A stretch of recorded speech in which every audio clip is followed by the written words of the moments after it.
Welcome.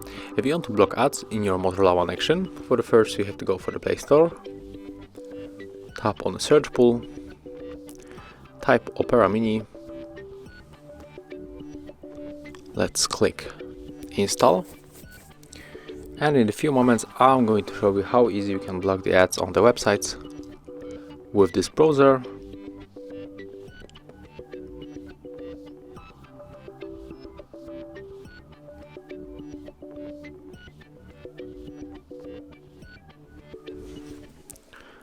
When it's finished we can open.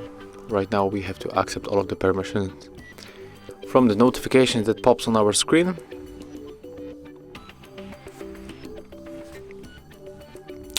Okay, click OK and tap on this icon in the right corner, and we have to check if the ad blocking is turned on. As you can see, it is. So right now we can enter the website. For example, we can go for this one.